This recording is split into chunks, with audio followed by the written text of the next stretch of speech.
12장 28절에서 30절까지 말씀입니다.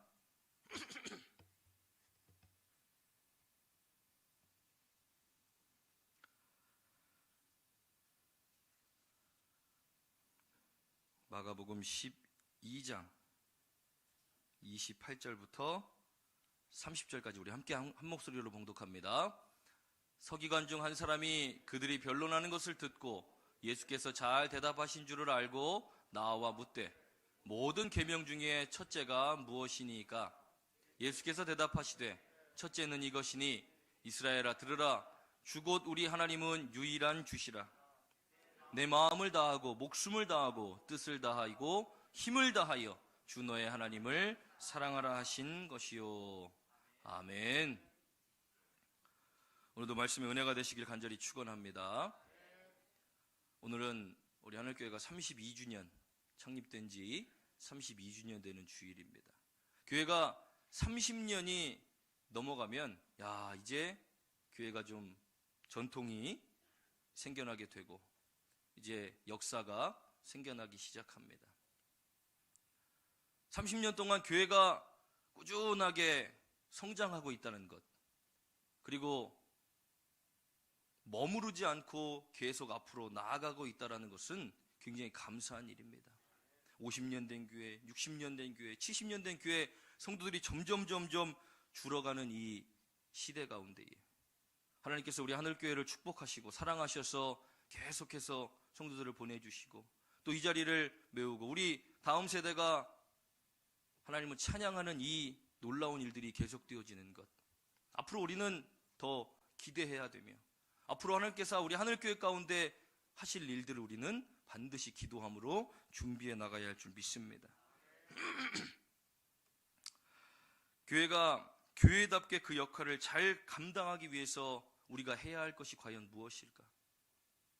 저는 이 올해 목표를 서로 뜨겁게 사랑합시다라는 주제로 시작돼요. 1월달 한 달 내내 살아가는 것이 무엇입니까? 어떻게 사랑해야 합니까?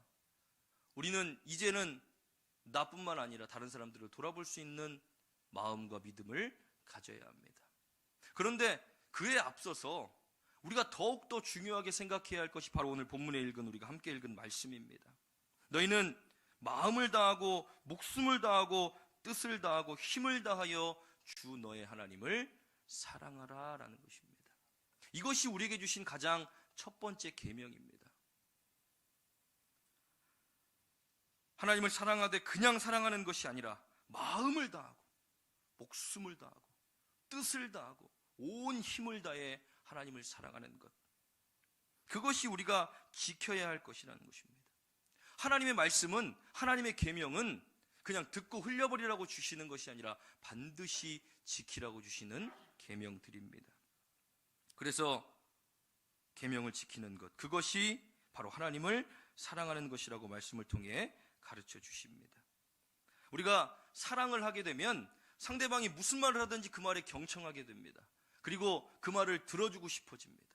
그리고 그 말대로 따라하고 싶어집니다. 그것이 사랑의 힘입니다. 사랑하지 않을 때는 그 사람이 무슨 말을 하든지 잘 들려지지 않습니다. 그러나 사랑하는 마음이 생기기 시작하면 무슨 말을 하든지 그 말에 집중하게 되어져 있고 지나가 흘려버리는 말이라 할지라도 그것을 기억하고 움직이게 행하게 되는 것, 그것이 바로 사랑의 힘입니다.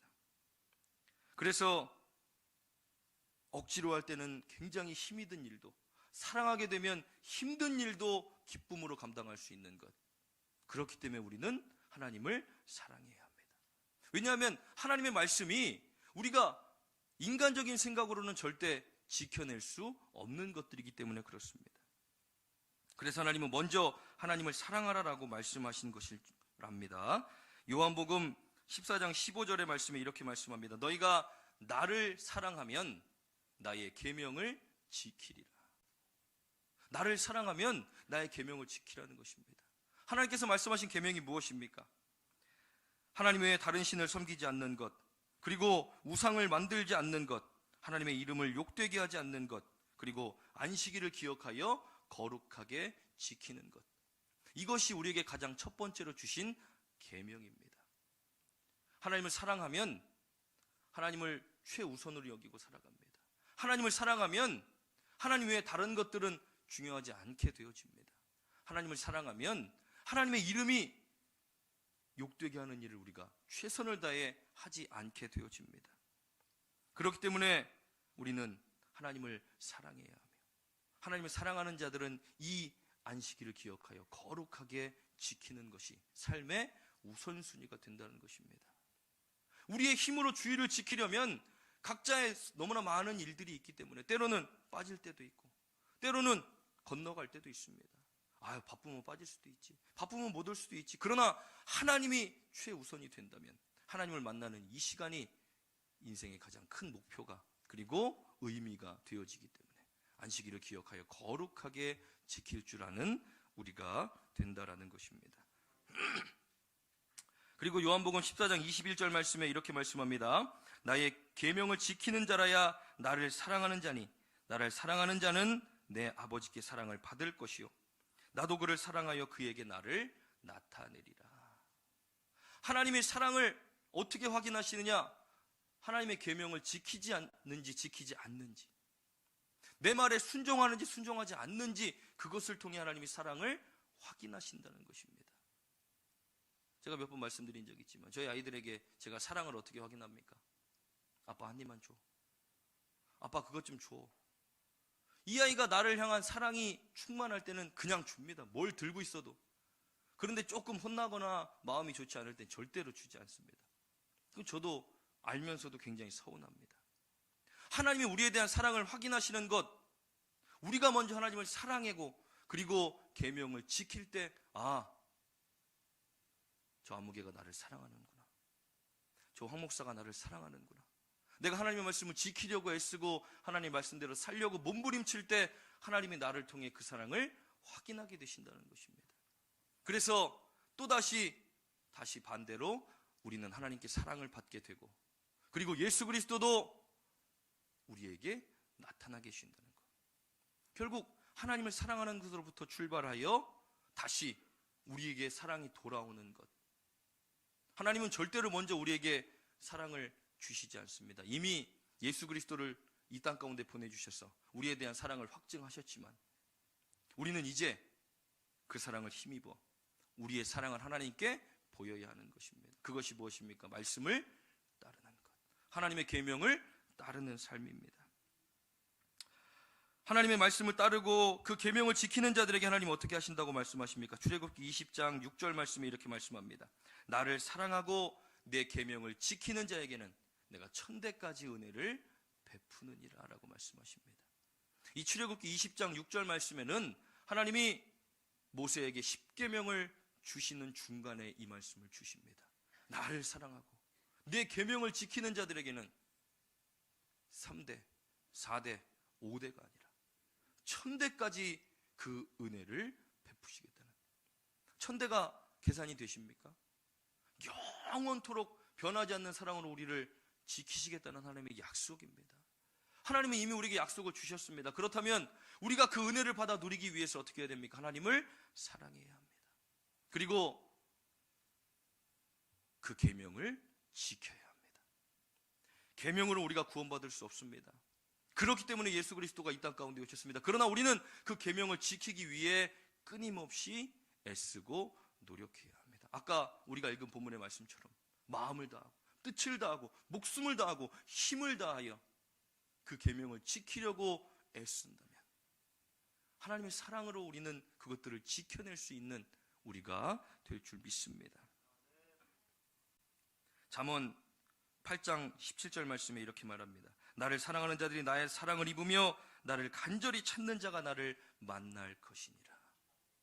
하나님을 사랑하는 자들이 하나님의 사랑을 결국 입게 되어지고 간절히 찾는 우리가 하나님을 만나게 된다는 것입니다. 하나님을 사랑하면 찾게 되어져 있습니다. 하나님을 사랑하면 그 말씀과 음성을 사모하게 되어져 있습니다. 그렇기 때문에 우리는 하나님을 사랑하는 것이 우리의 인생의 최우선이 되어져야 합니다.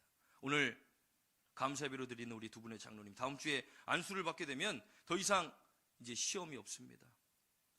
이제는 장로로서의 그 직분을 감당하는 일만 우리에게 남아 있습니다. 그리고 오늘 권사 취임 예배로 감사드리는 우리 배혜영 권사님, 직분을 주신 하나님께 감사하는 마음으로 하나님을 더욱더 사랑하게 되시길 간절히 축원합니다. 그리고 그분을 사랑하는 그 마음으로 그 직분을 최선을 다해 감당하시길 간절히 바랍니다. 사랑하면 아까도 말씀드린 것처럼 그 음성이 자꾸 듣고 싶어집니다. 무슨 말을 하는지, 왜 연애 초반에 그렇게 전화를 많이 합니까? 자꾸 듣고 싶어서 그렇습니다. 무슨 말을 하는지, 대화가 즐겁고 그 얘기를 자꾸 듣고 알고 싶어지고 궁금하기 때문에. 우리가 하나님을 사랑하게 되면 점점 하나님의 말씀에 깊이가 있게 되어지고 하나님의 말씀을 사모하며 듣고 싶어진다는 것입니다. 그렇기 때문에 하나님을 먼저 사랑해야 합니다. 그래야 하나님 말씀이 듣고 싶어지고 하나님 말씀을 들을 때 거기서 멈추지 않고 기억하게 되고 묵상하게 되고 그리고 그 말씀대로 살 수 있게 된다는 것입니다. 사람의 말은 변하게 되어져 있습니다. 그리고 완벽하지 않습니다. 언제 한번 굉장히 유행했던 드라마 대사 중에 전적으로 저를 믿으셔야 합니다라는 어떤 스카이캐슬인가 그런 드라마에 한번 나왔던 것 같습니다. 굉장히 그 말이 유행했습니다. 자기 말을 전적으로 믿고 따라오면 원하는 대학에 갈 수 있다는 것입니다. 그런데 그 사람이 정답은 아닙니다. 그냥 입시에 도움을 줄 뿐. 그러나 우리가 하나님의 말씀을 전적으로 믿고 따라간다면 우리는 반드시 천국에 갈 수 있다는 것입니다. 복 받습니다. 부자 될 수 있습니다. 건강할 수 있습니다. 자녀들이 잘 될 수 있습니다. 그것들은 우리가 구원받고 난 뒤에 따라오는 선물들일 뿐. 우리가 하나님의 말씀을 잘 따르고 묵상하며 살아간다면 우리는 반드시 구원을 얻는다는 것입니다. 저 또한 마찬가지입니다. 담임 목사라 그래서 제 말을 믿으셔야 합니다. 제 말을 따라오셔야 합니다. 제 말에 순종하셔야 합니다. 잘못된 겁니다. 제가 설교하지 않고 강단에 내려와 하는 모든 말들은 의심하셔야 합니다. 점검하셔야 합니다. 분별하셔야 합니다. 그러나 강단에서 하나님의 말씀을 선포할 때는 그 하나님의 말씀을 소개하고 해석하고 그리고 하나님의 말씀을 대언하는 것, 그 하나님을 찾기 위해 도움받으시고 또 기억하시고 묵상하시면서 하나님의 뜻을 깨닫게 되는 저와 여러분들 되길 간절히 축원합니다. 하나님을 사랑하는 것, 그거로부터 시작되어질 때 우리는 올바른 믿음의 방향을 갈 수 있습니다. 하나님을 사랑하게 되면 지금도 하나님 나에게 어떤 말씀을 주실까? 하나님 오늘 나에게 어떤 삶을 살게 하실까? 내가 오늘 말씀을 묵상하고 기도하는 가운데 하나님이 나에게 어떤 것들을 깨닫게 하실까? 우리는 기대하게 되고 기다리게 됩니다. 설레게 됩니다. 지지난주 제가 말씀드린 것처럼 물이 주인을 만나지 그 얼굴이 붉어졌던 것처럼 우리가 하나님을 사랑하게 되면 그 하나님의 사랑으로 우리의 마음이 뜨거워집니다. 그 말씀을 들을 때 우리의 마음이 뜨거워지게 되고 우리의 마음도 붉어지게 된다는 것입니다. 세상 사람들의 말들, 세상의 법칙들 다 변하고 썩어지고 없어질 것들이지만 변하지 않는 하나님의 말씀을 따라가는 것, 그것이 하나님을 사랑하는 일이라면 우리는 하나님의 말씀을 기억하고 묵상하며 그리고 그 말씀대로 따라 살아가야 할 줄 믿습니다. 나를 사랑하는 자들이 나의 사랑을 입고 나를 간절히 찾는 자가 나를 만나게 될 것이다. 오늘부터 시작되어지는 부흥회 가운데 하나님을 사랑하는 마음으로 참석하시고 간절히 부르짖고 찾으셔서 하나님을 반드시 만나게 되는 저와 여러분들 되길 간절히 축원합니다. 하나님 만나야 합니다. 하나님을 만나야 사랑할 수 있습니다. 하나님 사랑하는 마음으로 나오셔서 하나님이 가장 기뻐하시는 삶을 살아가는 저와 여러분들의 삶이 되기를 간절히 축원합니다.